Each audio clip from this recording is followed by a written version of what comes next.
बहुत समय पहले की बात है। सरयू नदी के किनारे अयोध्या नाम का एक सुंदर राज्य था। अयोध्या के राजा थे राजा दशरथ। उनकी 3 रानियां और 4 पुत्र थे, राम, लक्ष्मण, भरत और शत्रुघ्न। जब राजा दशरथ ने राम को राजा बनाने की घोषणा की तब सभी लोग बहुत खुश हुए, लेकिन रानी कैकेयी खुश नहीं थी। महाराज, क्या आपको याद है आपने मुझे 2 वचन दिए थे? आज उन वचनों को पूरा करने का समय आ गया है। मेरा पुत्र भरत राजा बने और राम 14 वर्ष के वनवास को जाए।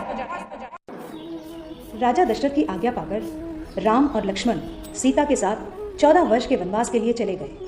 पंचवटी में सीता माता ने एक सुनहरे रंग के मृग को देखा। रंग सुनहरा मृग अति सुंदर, सीता मन को भाए, कोई जाए इस मृग को अति शीघ्र ले आए।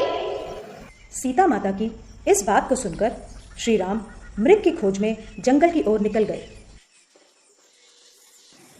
बहुत देर हो गई, प्रभु राम अभी तक लौटे नहीं।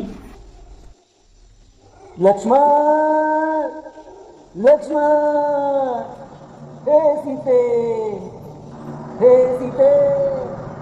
लक्ष्मण, लक्ष्मण देखो, प्रभु तुम्हें अपनी सहायता के लिए पुकार रहे हैं। हे माते, ये मुझे किसी मायावी शक्ति का कार्य लग रहा है। आप चिंतित ना हो, भैया जल्दी घर लौट आएंगे। नहीं लक्ष्मण, मेरी आज्ञा का पालन करो। जाओ, प्रभु को तुम्हारी सहायता की आवश्यकता है। ठीक है माते, किंतु आप इस लक्ष्मण रेखा को पार नहीं करना। रावण को ज्ञान था कि वो लक्ष्मण रेखा को पार नहीं कर पाएगा, इसलिए उसने साधु बनने का ढोंग रचा और सीता माता को उठाकर ले गया।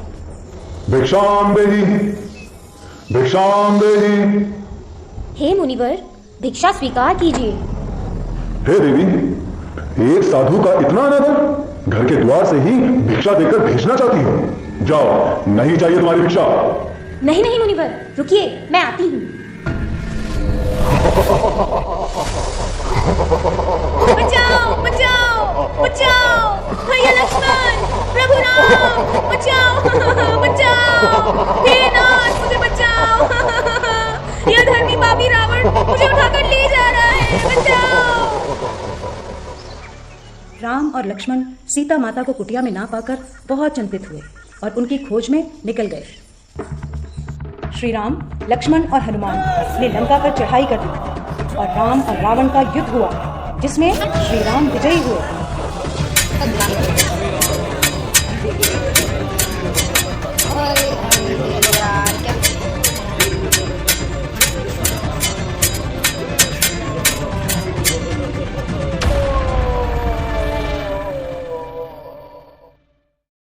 इसलिए इस दिन को विजयदशमी कहा जाता है।